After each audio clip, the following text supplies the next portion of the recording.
case in history. The steps taken to tackle one problem create new, unforeseen ones later down the road.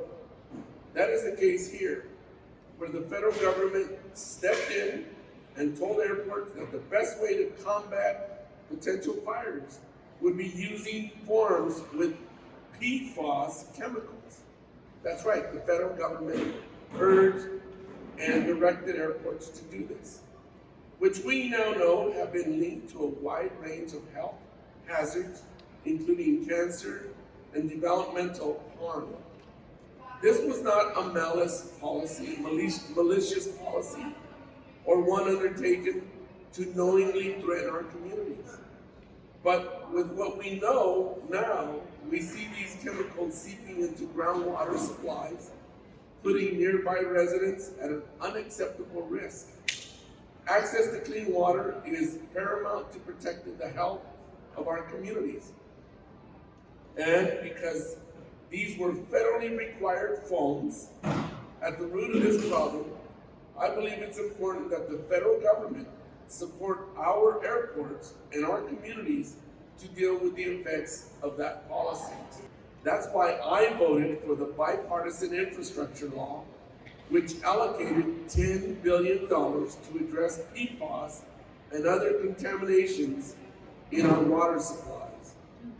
That's also why in 2019, I helped get signed into law a measure to require the Department of Defense to fully phase out PFAS foams by the end of the year. But there's more that can be done and should be done to help communities like San Luis Obispo, Santa Maria, and others. This week, I will be introducing 2 new bills to enlist the federal agencies to help remove these contaminations and hold them accountable for their plans to phase out these chemicals for good. First, I'll be introducing the Pollution-Free Aviation Sites Act, or PFAS Act for short. This bill will create a new fund within the Department of Transportation to provide grants to airports to support them with replacing any PFAS foams they're using with chlorine-free alternatives. Again, our airports were using these foams because the federal government told them to do so. The least we can do is help them transition away from them. The other bill that I'll be introducing is the Save Our Airports Reporting Act, SORAC, which will require the Federal Aviation Administration to give regular periodic updates on their work transitioning our airports away from PFAS foams. I happen to sit on the Transportation and Infrastructure Committee, which has jurisdiction over the FAA and the aviation industry. And this year, we're working on a 5-year aviation policy bill that oversees issues like PFAS contamination. Through my role on the committee, I'll be pushing to get both of these bills included in that policy package before it reaches the President's desk. I also happen to sit on the Armed Services Committee, which will have a role in passing the first bill, the PFAS Act. San Luis Obispo Regional Airport is a backer of these efforts, and I'm pleased to be with them here today to unveil this very important bipartisan push, because they are one of the cautionary tales of the impact of these forever chemicals can have on our communities, and the sense of urgency that this issue brings to our communities. They are also, in my mind, setting a good example for how we should be responding to this threat in our communities. San Luis Obispo County worked with the Central Coast Water Board and CAL FIRE to establish California's first ever cleanup and abatement agreement for PFAS. Let me tell you how historic that is. California's first ever cleanup and abatement agreement for PFAS. First time, first place in the state of California. They have listened to the nearby residents, those who this contamination threatens the most, and demonstrated their commitment to finding a solution to this toxic problem. It is my hope that all our airports and regional governments can tackle this issue in a similar way, and that my legislation in Washington can help build on the momentum we have to remove these contaminations from our airport adjacent communities once and for all.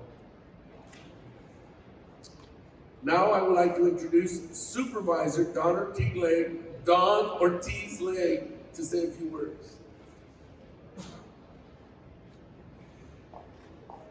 Good morning, everyone. I'm Supervisor Don Ortiz Legg. I represent District 3, which includes the San Luis Obispo County Regional Airport.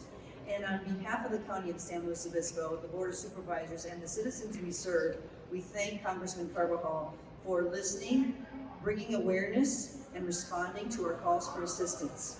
Your introduction, Congressman, of this landmark legislation can help address this important shift from aqueous film-forming foam, AFF, to fluorine-free foam, F3, for airport safety and environmental responsibility. The importance of the Save Our Airports Reporting Act and the pollution-free aviation sites would provide the critical support needed from the Federal Aviation Administration and the federal government to ensure long-term and sustainable health of our airport and our surrounding communities. The sooner we replace PFAS materials at the airport, the better for all involved. Again, Congressman Carbajal, thank you for this important and very welcome step in San Luis Obispo County and for recognizing our actions, both the airport, working with the water board and the county in coming up with this first voluntary agreement. We're grateful for your dedication and to help us continue find solutions for our county and our citizens. Thank you. Next, we will have Chairwoman of the Regional Water Quality Control Board, Jane Gray. Thank you, Congressmember Carbajal. We here at the Central Coast Water Quality Control Board appreciated the opportunity to say a few quick words today about this issue, particularly given the local circumstances of PFAS in the area and the residents who are being impacted. As many of you know, on July 21st, 2023, our water board ratified the first voluntary settlement agreement within the state of California, as referenced by the Congressman.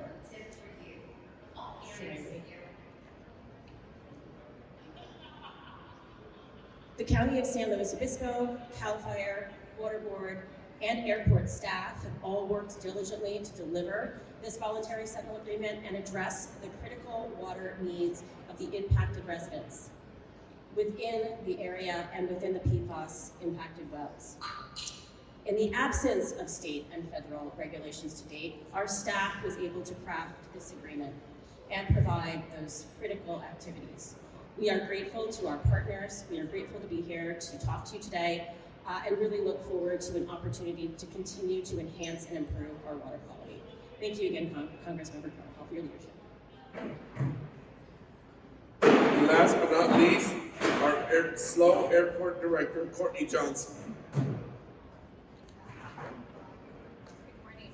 I'm honored for the opportunity to speak today, both as the Director of Airports for San Luis Obispo County and as President of the California Airports Council.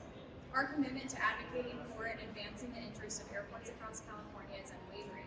And today, I am proud to express our wholehearted endorsement of Representative Carvajal's visionary legislation, the Save Our Airports Reporting Act and the Pollution-Free Aviation Sites Act. Representative Carvajal's bills present a pivotal moment for our industry, one that holds the promise of addressing a pressing concern that affects not just a single airport or region, but the entire aviation community. At the heart of these bills is the critical opportunity to confront the pervasive issue of PFAS contamination at airports head-on, while also championing sustainability and environmental responsibility on a broader scale. These bills introduce a grant program within the Department of Transportation, offering airports, including SPP, the means to transition from AFFF to fluorine-free foam. This transition is not just about compliance, it's about taking proactive steps to mitigate PFAS chemicals in our communities. It's about embracing a cleaner and more responsible approach to ARF services that resonates with our collective commitment for environmental stewardship. Furthermore, the requirement for the FAA Administrator to deliver comprehensive progress reports to Congress is a testament to the transparency and accountability that underpin these bills. It ensures that the transition process remains on course in alignment with the best interests of our airports and the communities they serve.